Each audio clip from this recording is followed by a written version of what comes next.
মাত্র ২টি উপকরণ দিয়ে খুব সহজেই বানিয়ে নিতে পারেন এরকম মিল্ক কেকের রেসিপি। অসাধারণ টেস্টি হয় বন্ধুরা, যেই খাবে সেই প্রশংসা করতেই থাকবে। হঠাৎ করে মিষ্টি কিংবা কেক খেতে ইচ্ছা হলে এই রেসিপিটা বানিয়ে নিতে পারেন। নমস্কার বন্ধুরা, আশা করি সবাই খুব ভালো আছেন। তৃপ্তি রান্নাঘরে সবাইকে আমন্ত্রণ রইল। আজ আমি ব্রেড ও মিল্ক দিয়ে মিল্ক কেকের রেসিপি নিয়ে চলে এলাম। তো চলো পুরো ভিডিওটা দেখো, আশা করি রেসিপিটা তোমাদের খুব ভালো লাগবে। তো এখানে ব্রেডগুলো একটা ছুরি দিয়ে আমি চারিদিকটা কেটে নেব, আর কাটা অংশগুলো কিন্তু ফেলে দেব না, এই রেসিপিতে কিন্তু আমি পরে অ্যাড করব। আর এখানে কেটে নিলাম কিছুটা কাজু বাদাম, আমন্ড আর পেস্তা, একদম কুচি কুচি করে কিন্তু কেটে নিতে হবে। তারপর এখানে 500 দুধ আমি ভালো করে ফুটিয়ে নেব।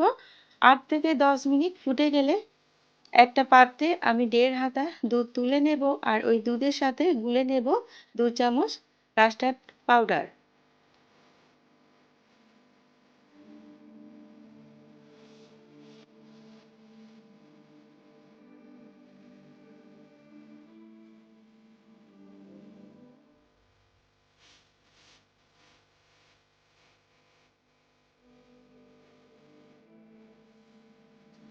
তারপরে দুধের সাথে পরিমাণ মতো আমি মিষ্টিটা অ্যাড করব। তো একটু বেশি মিষ্টি একবারে এখানে অ্যাড করে দেব, পরে কিন্তু আর আমি চিনিটা অ্যাড করব না। তার জন্য 2 হাতা আমি এখানে চিনি দিলাম। প্রথমে 1 হাতা ভরে দিয়েছি, পরে আবার 1 হাতা দিলাম। চিনিটা গুলে গেলে তারপরে ব্রেডের যে কাটা অংশগুলো দুধের মধ্যে দিয়ে দেব। তারপরে একটু নাড়াচাড়া করে তারপরে আমি এখানে দিয়ে দেব কাস্টার্ড পাউডার। আবারও সুন্দর করে আমি মিশিয়ে দেব দুধের সাথে, তারপরে এটাকে নামিয়ে রেখে দেব। আর ঠান্ডা হয়ে গেলে 2 হাতা দুধ দিয়ে এটাকে মিক্সিতে ঘুরে নিতে হবে।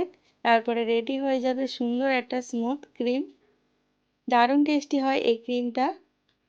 একবার না বানালে তোমরা বুঝতেই পারবে না যে এতটাই সুন্দর টেস্টি হয়েছিল এই মিল্ক কেকের রেসিপিটা। তো এখানে আরও 500 দুধ আমি এখানে ভালো করে ফুটিয়ে নেব। 10 মিনিট ফোটার পরে আমি সেম 1 হাতা দুধ আমি তুলে রেখেছিলাম একটা পাত্রে, আর ওই দুধের মধ্যে আমি 1.5 চামচ কাস্টার্ড পাউডার গুলে রেখেছিলাম। তারপরে এখানে 10 মিনিট ফোটার পরে আমি দিয়ে দিলাম কাস্টার্ড পাউডার দিয়ে, তারপরে আমি সুন্দর করে আরও 2-3 মিনিট ফুটে উঠলে নামিয়ে নেব। আর এখানে দেখো রেডি হয়ে গেছে স্মুথ একটা সুন্দর ক্রিম। দারুণ টেস্টি হয় এই ক্রিমটা। তো একটা পাত্রে এখন আমি রেডি করে নেব। তো সাজিয়ে নিচ্ছি, ব্রেডগুলো দিয়ে দেব। আর যেখানে কেকটা বানাতে হবে সেখানে কিন্তু চারিদিকটা যেন উঁচু হয়। তো এই প্লেটটা কিন্তু আমার চারিদিকে উঁচু ছিল। তো এখানে আমি বানিয়ে নিচ্ছি। তো ব্রেডগুলো রেডি করার পরে এখানে আমি উপর থেকে খুব ভালো করে দুধগুলো দিয়ে দেব, যাতে ব্রেডগুলো ভালো করে ভিজে যায়। সেভাবেই কিন্তু দিতে হবে, তাহলেই কিন্তু টেস্ট হয় সুন্দর। আর একটা কথা বলতে আমি ভুলে গেছিলাম, শেষে কিন্তু আমি একটু দুধের সাথে শেষে যে দুধটা ফুটিয়েছিলাম সেই দুধের মধ্যে আমি সামান্য এলাচের গুঁড়ো দিয়েছিলাম, যাতে সুন্দর একটা স্মেল হয়। এলাচের গুঁড়োটা দিলে স্মেলটা সুন্দর হয়। তো সেটা দেখানো হয়নি, ক্যামেরাটা মেয়ে বন্ধ করে দিয়েছিল, আমি খেয়াল করিনি। যখন ভিডিও ভয়েস দিচ্ছি তখনই দেখলাম যে এলাচ গুঁড়ো দেওয়াটা এখানে ভিডিওতে নেই, তাই আমি বলে দিলাম। অবশ্যই তোমরা একটু শেষের দুধটা যে জাল দেবে সেই দুধের মধ্যে কিন্তু একটু এলাচ গুঁড়ি দিয়ে দেবে, এলাচের গুঁড়ো। তো দুধটা ব্রেডের মধ্যে দেওয়ার পরে যে ক্রিমটা আমি রেডি করেছিলাম ক্রিমটা ভালো করে দিয়ে দেব। দিয়ে উপর থেকে দিয়ে দেব কেটে রাখা সেই কাজু বাদাম, আমন্ড আর পেস্তা। তো একটু বেশি করে দেব, মুখে পড়লে খেতেও ভালো লাগে আর দেখতেও ভালো লাগে। তারপরে আমি আবারও একটা লেয়ার রেডি করব, আবারও সেম আমি ব্রেডগুলো দিয়ে দিলাম। এখানে আমি 8টা মিল্ক কেক রেডি করেছিলাম। যে যেমন বানাবেন সেই বুঝেই কিন্তু এখানে ব্রেড, ক্রিম, দুধ অ্যাড করতে হবে। ব্রেডগুলো দেওয়ার পরে সেমভাবে আমি আবারও উপর থেকে দুধ দিয়ে দেব। আর খুব ভালো করে কিন্তু দুধটা দিয়ে দিতে হবে। তার জন্য যে পাত্রে রেডি করতে হবে কেকটা, সেই পাত্রটা যেন চারিদিকটা উঁচু হয়, না তো দুধগুলো কিন্তু পড়ে যেতে পারে সাইড থেকে। তো দুধগুলো ভালো করে দেওয়ার পরে এখানে যে ক্রিমটা রেডি করেছিলাম, বাকি যে ক্রিমটা ছিল সেটা পুরো দিয়ে খুব সুন্দরভাবে লেয়ারটা রেডি করে নেব। তো একটা চামচ দিয়ে দেখো খুব সুন্দরভাবে কিন্তু চারিদিকটা আমি খুব ভালো করে ব্রেডের মধ্যে লাগিয়ে দিচ্ছি, যাতে কোনো অংশ না বাদ যায়। শেষে আমি দিয়ে দেব কাজু, আমন্ড আর বা এখানে পেস্তা। তো শেষে কিন্তু একটু বেশিই দিয়ে দেব, এতে করে দেখতেও বেশ লোভনীয় হয়।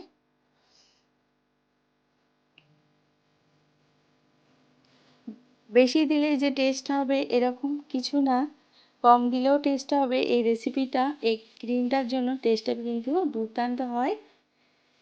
তো সব কিছু দেওয়া হয়ে গেলে এখানে কিন্তু ফ্রিজে আমি রেখে দেব 4 থেকে 5 ঘন্টা।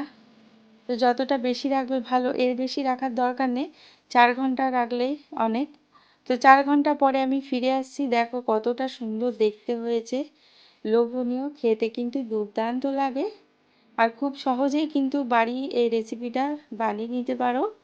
হঠাৎ করে আমাদের কিন্তু মিষ্টি খেতে ইচ্ছা হলে মনে হয় না যে যাই, এরকম দোকান থেকে ব্রেড ও দুধ কিনে এই রেসিপিটা বানিয়ে নিতে পারো।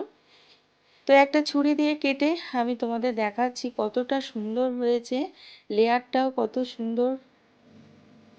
তো কেটেও দেখাবো এখানে আমি। বড় থেকে বাচ্চা সবাই কিন্তু প্রশংসা করবে, এতটাই টেস্টি হয়।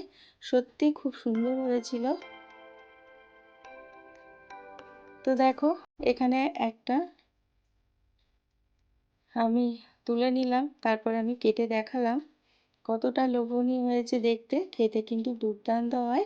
আজকের এই মিল্ক কেকের রেসিপি কেমন হয়েছে বন্ধুরা, অবশ্যই কমেন্টে জানাবে। ভালো লাগলে পাশে থাকার অনুরোধ রইল। পুরনো বন্ধু, নতুন বন্ধু সবাইকে অনেক অনেক ভালোবাসা, এতদিন আমার সাথে থাকার জন্য আর ভিডিওটা ওয়াচ করার জন্য। আবারও আসবো নতুন কোনো একটা রেসিপি নিয়ে। আজকের মতো টাটা বন্ধুরা, সবাই খুব ভালো থেকো, সুস্থ থেকো, টাটা।